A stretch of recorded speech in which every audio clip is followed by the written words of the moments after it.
এই নিমপাতবিলাক যে এনেকৈ থৈ দিলে মানে কি হয় বহুত জলদি শুকাই যায় মানে সতেজ হৈ নাথাকে। সেয়ে ভাবিছোঁ এটা টেমাতে ভৰাই থওঁ নেকি, প্লাষ্টিক ডিবা এটা এই ডিবাটোতে ভৰাই থওঁ, ডালবিলাক ভাঙি ভাঙি পেলাই, তেতিয়া অলপ সতেজ হৈ থাকিব নেকি, সেই বুলিহে এনেকৈ ৰাখিব বিচাৰিছোঁ।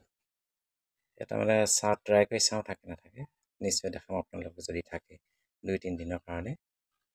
আৰু ইমানবিলাক পাত নষ্ট হৈ গ'লেও বেয়া লাগিব নহয় জানো বাৰু। চাওকচোন, মই সেই দাদাক খুজিছিলোঁ আৰু দাদাই দিলে, মানে এইখিনি দাদাই দি আছে সদায়। এই ভাল আমাৰ এই মানে ভাড়াঘৰ কেম্পাছৰ ভিতৰতে যে আছে এই গছজোপা,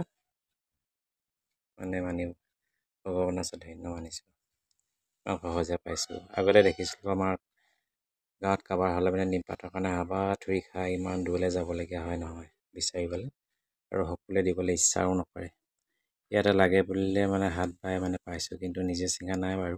এইবিলাক বহুত নিয়ম আছে, নিমপাত বোলে যেনেকৈ তেনেকৈ ছিঙিলে মানে গছজোপা মৰি যাব পাৰে। সেয়ে আমি জনাটো উচিত, গিৰিহঁতক ভালকৈ খুজি আনিব লাগে বোলে পাতবিলাক, অনাহকতে অনাদৰ কৰিব নালাগে এনেকুৱা পাতবিলাক নহয় জানো বাৰু। ইমান প্ৰয়োজনীয় চাওকচোন বাৰু গছবিলাক আমাৰ এনেধৰণৰ বেমাৰবিলাকত।